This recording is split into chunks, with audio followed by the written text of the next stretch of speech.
Dicen que controló Francia durante 30 años, que usó venenos ocultos en anillos, que consultaba astrólogos como Nostradamus y que manejó el poder con sus damas seductoras mientras el país se desangraba en guerras religiosas. Pero ¿cuánto de todo esto es verdad? ¿Fue realmente una bruja envenenadora? ¿O una mujer que hizo lo necesario para sobrevivir en un mundo que la odiaba solo por ser extranjera y poderosa? Hoy te cuento la verdadera historia de Catalina de Medici, la reina que reinó Francia desde las sombras. Además te voy a desvelar una curiosidad que seguro no conoces. Es algo que usas a diario y Catalina de Medici lo puso de moda. Quédate para descubrir qué es. Te va a sorprender y mucho. Catalina nació en Florencia el 13 de abril de 1519, en una de las familias más poderosas de Italia, los Medici. Era hija de Lorenzo II de Medici, duque de Urbino, y de Magdalena de la Tour de Auvergne, una noble francesa. Pero la tragedia llegó enseguida. Su madre murió después de dar a luz y su padre murió pocas semanas después, probablemente de sífilis, algo muy común en aquella época. Catalina quedó huérfana con apenas 3 semanas de vida. Su tutoría pasó a su abuela, Alfonsina Orsini, y tras la muerte de esta quedó bajo la protección directa de su tío abuelo, Giulio de Medici, que en 1523 se convirtió en el Papa Clemente VII. Clemente se ocupó personalmente de su educación, rodeándola de humanistas, poetas y maestros de latín, griego, filosofía, propios del espíritu del Renacimiento italiano. También fomentó su formación religiosa en la tradición católica. Pero en 1527, cuando tenía 8 años, los enemigos de los Medici tomaron el poder en Florencia. Catalina fue declarada hija del pueblo y recluida como rehén en varios conventos, protegida por las monjas mientras las tropas republicanas amenazaban con matarla. Allí vivió encerrada durante casi 3 años. Finalmente, en 1530, tras la restauración del poder de los Medici por el Papa y el emperador Carlos V, Catalina fue liberada y llevada a Roma, donde continuó su formación en la corte papal, rodeada de cultura, arte y diplomacia. De aquella infancia dura y política, Catalina aprendió que en la vida el poder no se hereda, se conquista. Cuando Catalina llegó a Francia, su matrimonio fue una humillación desde el primer día. Su marido Enrique estaba locamente enamorado de otra mujer, Diane de Poitiers, casi 20 años mayor que Enrique. Era su amante, su consejera y su obsesión. Había sido institutriz del príncipe y con los años se convirtió en la mujer más influyente de su vida. Enrique la llamaba su diosa, y aunque estaba casado con Catalina, pasaba cada noche con Diane. Catalina tuvo que soportar la humillación de ver cómo su esposo prefería a su amante, y para colmo no podía tener hijos. Pero ojo, aquí viene lo más insólito. Diane no quería que Enrique repudiara a Catalina, porque sabía que si el rey se casaba con otra princesa más poderosa, ella perdería su lugar. Por eso, Diane hizo algo sorprendente. Animó a Enrique a cumplir con sus obligaciones matrimoniales con Catalina. Le aconsejaba que visitara el lecho de su esposa, para que Catalina le diera un heredero y asegurara la dinastía. Catalina aguantó en silencio durante años, humillada por el romance público entre su marido y Diane, pero aceptó el juego. Sabía que su única arma era darle un hijo al rey, y gracias, en parte, a la presión de Diane lo consiguió. Después de años de humillación, Catalina quedó embarazada y le dio al rey el tan esperado heredero. A partir de entonces todo cambió. Catalina se ganó su lugar en la corte y juró que algún día haría pagar a Diane cada humillación sufrida. En 1547 su esposo se convirtió en el rey Enrique II de Francia y Catalina se convirtió en reina consorte, pero Diana seguía mandando más que ella. La gran venganza llegó en 1559. Durante un torneo, el rey recibió una lanza en el ojo y murió días después. Catalina desterró a Diana de la corte y recuperó todo el poder que había esperado durante años. Le quitó las joyas y el castillo que el rey le había regalado y la expulsó de la corte sin contemplaciones. Diane, que había humillado a Catalina durante décadas, terminó desterrada en el castillo de Saumont, alejada del poder y de la corte que había dominado. Catalina nunca se volvió a casar y desde aquel día gobernó con mano firme como la viuda más poderosa de Europa. Catalina no se conformó con ser reina viuda. Cuando su hijo Francisco II subió al trono siendo casi un niño, Catalina manejó el reino desde las sombras. Francisco murió al poco tiempo y su segundo hijo, Carlos IX, subió al trono con solo 10 años. Catalina se convirtió en regente oficial de Francia.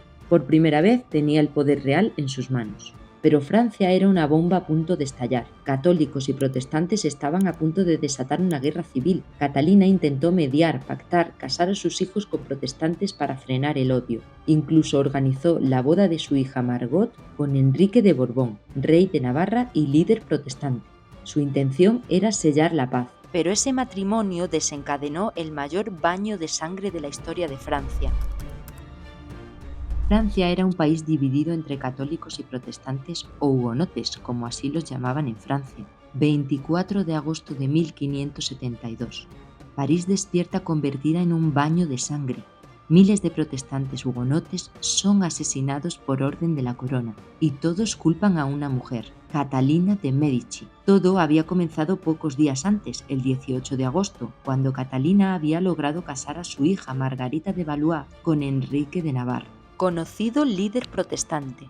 La boda debía unir a católicos y protestantes después de años de guerra civil, y a París llegaron miles de nobles hugonotes para celebrar, pero entre ellos había un hombre que molestaba a la reina madre, el almirante Gaspar de Coligny. Coligny era el jefe militar de los hugonotes y había ganado mucha influencia sobre el joven rey Carlos IX, hijo de Catalina. Coligny presionaba al rey para declarar la guerra a España, algo que Catalina no quería, porque sabía que Francia no estaba preparada. El 22 de agosto de 1572, Coligny sufrió un atentado. Un disparo de arcabuz desde una ventana le destrozó la mano, pero esto no causó su muerte. Los hugonotes creyeron que era una trampa de los católicos y el ambiente se volvió explosivo. Catalina, temiendo que los protestantes se alzaran en venganza, convenció a su hijo, el rey Carlos, de adelantarse y matar solo a los líderes hugonotes para evitar una guerra civil. Pero la situación se descontroló. En la noche del 23 al 24 de agosto, las campanas de Saint-Germain dieron la señal y la ciudad se llenó de sangre. El almirante Coligny murió y los hugonotes fueron masacrados casa por casa. Más de 3.000 murieron solo en París y la matanza se extendió por toda Francia. La leyenda negra dice que Catalina lo había planeado todo, pero los historiadores creen que solo quiso frenar una rebelión y que la masacre fue mucho más allá de su control. Aún así, el mundo no la perdonó nunca y su nombre quedó ligado para siempre a la noche de San Bartolomé. Fue en 1555 cuando Catalina conoció al famoso médico y astrólogo Nostradamus. Él acababa de publicar su famoso libro Las Profecías, una obra llena de cuartetas crípticas que prometían revelar el futuro. Catalina, fascinada, mandó a llamarlo a la corte. Quería saber qué le deparaba el destino, a ella, a sus hijos y a Francia. Se dice que Nostradamus le hizo predicciones personales, entre ellas que sus hijos serían reyes, pero que su dinastía estaría condenada. También predijo que el rey Enrique moriría en un torneo, en una jaula de oro en concreto, lo que a todas luces se cumplió. Enrique II murió tras ser herido en el ojo por una lanza en una justa, y la jaula de oro era precisamente el casco que llevaba el monarca, que estaba hecho de ese valioso material. Catalina no solo consultaba a Nostradamus por curiosidad, las profecías, interpretadas a su favor, se convirtieron en una herramienta política. Incluso organizó fiestas, bailes y espectáculos en los que la astrología y las visiones formaban parte del espectáculo político. ¿Creía de verdad Catalina en Nostradamus o lo usó como un peón más? Algunos historiadores creen que Catalina se aferró a cualquier cosa que le diera una ventaja. Otros aseguran que estaba genuinamente obsesionada con la magia, la alquimia y las ciencias ocultas. Sea como sea, Nostradamus se convirtió en su astrólogo de cabecera y su relación continuó durante años, aunque él siempre se cuidó de no dar profecías demasiado claras, quizás para protegerse o para mantener el misterio. Nostradamus murió en 1566, pero sus profecías siguieron circulando en la corte y por toda Europa. Francia cayó en guerras civiles y la dinastía de sus hijos terminó extinguiéndose, tal como él había predicho. Y lo de Reina Negra viene de esta gran afición a las artes oscuras y adivinatorias. Sus enemigos la acusaron de bruja, de tener laboratorios secretos de venenos, de preparar guantes envenenados para matar rivales. Pero lo cierto es que nunca se probó nada. Catalina usaba el morbo y el miedo como arma, pero sus verdaderos venenos eran la política y la manipulación. Tanto es así que formó el famoso Escuadrón Volante, un grupo de 12 damas escogidas por su belleza y encanto, a las que supuestamente usaba para seducir a nobles, embajadores y personajes influyentes de la corte.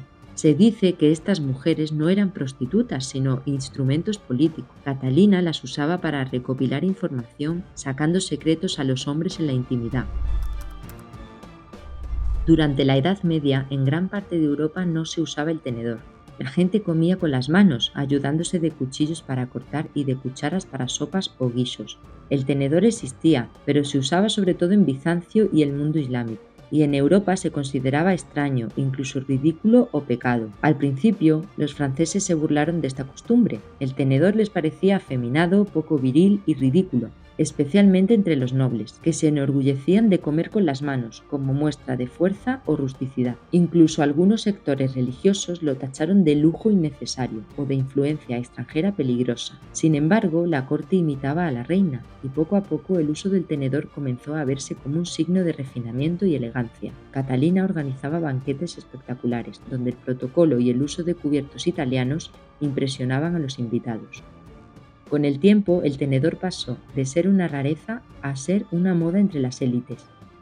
Desde la corte francesa, la costumbre se extendió poco a poco por Inglaterra, España y el resto de Europa, aunque su aceptación fue lenta y desigual.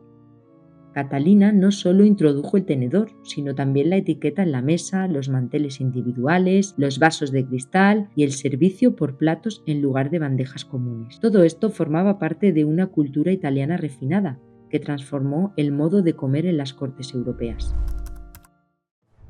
Dicen que Catalina de Medici controló a Francia con astrología, venenos y manipulación, pero ni ella pudo escapar a su destino. Fue madre de 3 reyes de Francia: Francisco II, Carlos IX y Enrique III. Pero sus reinados fueron un desastre. Guerras, intrigas y muertes prematuras. Uno por uno murieron sin dejar hijos, y con ellos desapareció la dinastía Valois. Catalina murió sabiendo que su linaje había llegado a su fin. Su vida se apagó en 1589, sola, cansada y derrotada. La dinastía que tanto luchó por proteger desapareció con ella. Su última profecía, la de Nostradamus, se había cumplido. Catalina de Medici murió como había vivido, rodeada de muerte y de leyendas. Si te apasiona la historia oculta detrás de estas grandes mujeres, suscríbete y descubre más secretos del pasado que cambiaron el mundo.